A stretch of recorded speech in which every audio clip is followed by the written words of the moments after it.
Alright, so today we're working on a 2001 Audi A4 Quattro with the V6 engine. It's a 2.8 liter. So it says 5 valve. So it's 5 times 6. It's a 30 valve. So 5 valve per cylinder. Okay, so this engine had some fault codes for some misfires. I'm gonna go and see. So this is the, see right now, I erased the fault that was there and these came up pretty quickly. It says random misfire number 1, 2, and 3, or 1, 3, 2. I'm gonna go and have a look.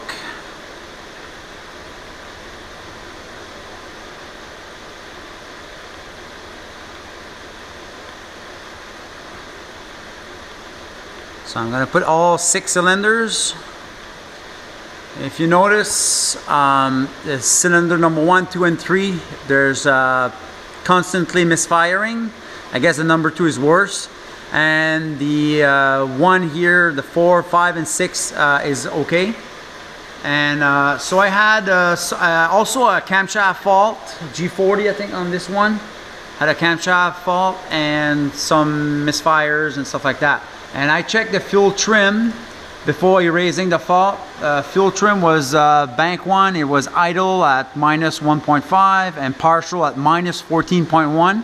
So that's the bank 1. So it means that it's rich, but I guess because it's not firing properly and it's reducing the amount of fuel on partial load. And on the bank 2, it seems to be okay, 3.2 and 3.1. That's idle and partial.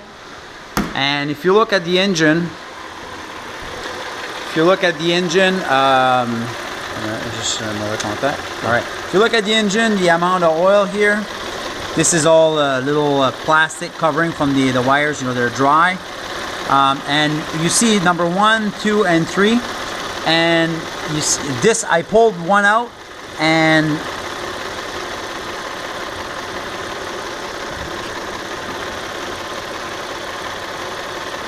Jesus, hard. Okay. So you can hear there's spark. Okay, but see the amount of oil in those plugs? This one probably is the same, I would assume. It seems to misfire more on number 2. You see it?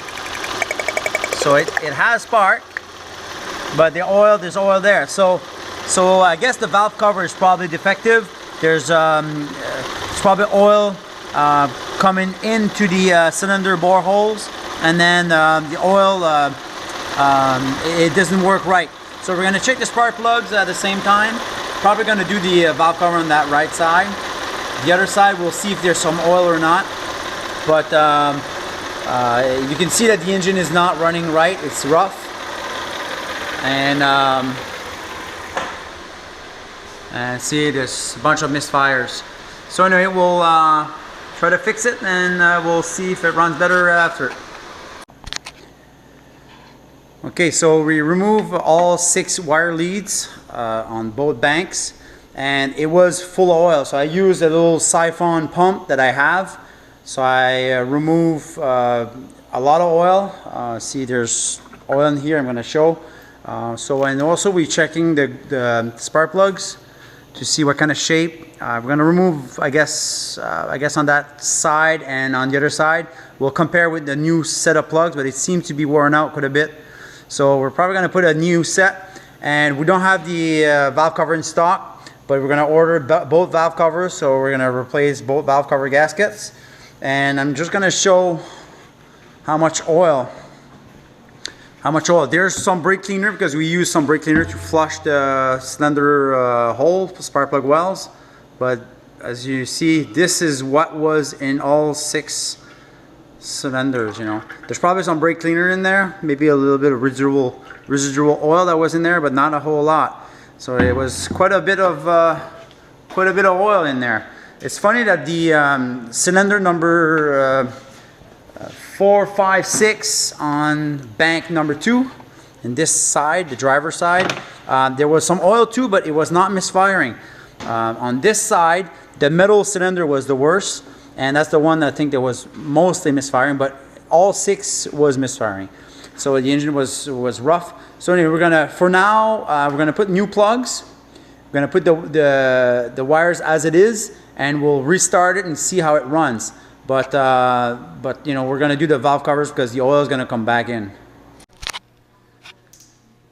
Okay, so we replace all 6 spark plugs, and we, you know, obviously we cleaned the oil in the cylinder holes for the spark plugs, and we still had misfire on number 1, 2, and 3. And we did a compression test. The compression test is low but equal, so it's like around 135 pounds, let's say. And we did 2 cylinders here, or 1, and this one had 175 pounds, so that's pretty much normal. And we had a new set of wires, so I put 3 new wires on the number 1, 2, and 3, and that did not help.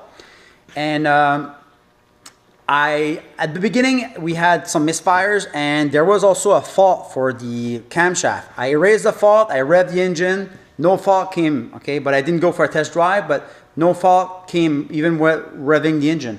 So so what I did is I thought maybe because it misfired on this cylinder bank, I thought maybe the catalytic converter was plugged up. So I removed the oxygen sensor just in front of the 2 catalytic converters here, and that did not help the compression.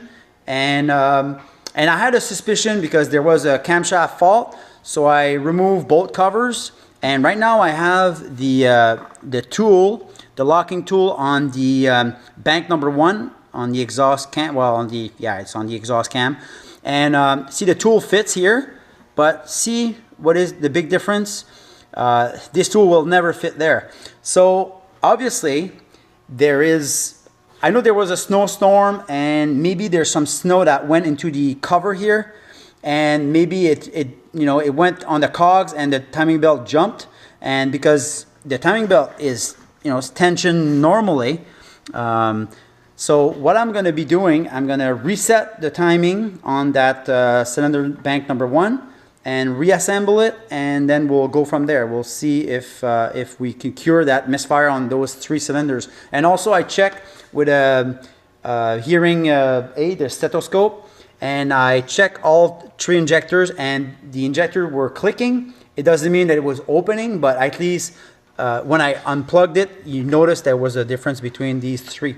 So so anyway, that seems to be the issue. So anyway, we'll set the timing properly, and I think the compression will be good after that, and the engine will run fine. Okay, so I use a special puller for that. Okay, so right now I have the puller installed, and I have released the tension on the pulley. There is no keyway on these V6. It's a little bit like a diesel, so it's just a taper. And but this plate here has a place where it fits on the end of the camshaft where you can't change this. So in other words, I'm going to move the camshaft, but the sprocket's going to stay the same. Okay, so I'm going to move the camshaft in a relationship with the other one, and so that should bring the timing perfectly. So then we'll check that. Okay, so I have the camshaft on the right side, which is bank cylinder number 1. See, I've got the tool. It's torqued to 41 pounds. And I've got the driver's side. The locking tool is in place. And by the way, the clutch fan has to be removed. And it's a reverse thread, actually. So it's a reverse thread to remove it. So anyway, so both of them are at this right spot right now. Everything is torqued. So I'll put back the spark plugs, and I'll start it with the wires and everything reinstall, and then I guess the engine should run smooth, hopefully. Okay, so now the timing is perfect. I still have to install back the cover, the air box. Right now it's running no mass airflow, and this is not connected. So it seems to run nice. We went ahead and installed a set of wires. It was running bad even though we had put these 3 wires new on number 1, 2, and 3. but we decided to put the whole set because it seemed that it was the original wires from this car. And if we look at the the misfires right now, there's no misfires at all. The number 1, 2, 3 was misfiring at idle especially, and now it runs just like new. So so that's perfect. So that's what we wanted. And right now we still have a check engine on, and the coolant bottle is not connected, so that's why it's flashing.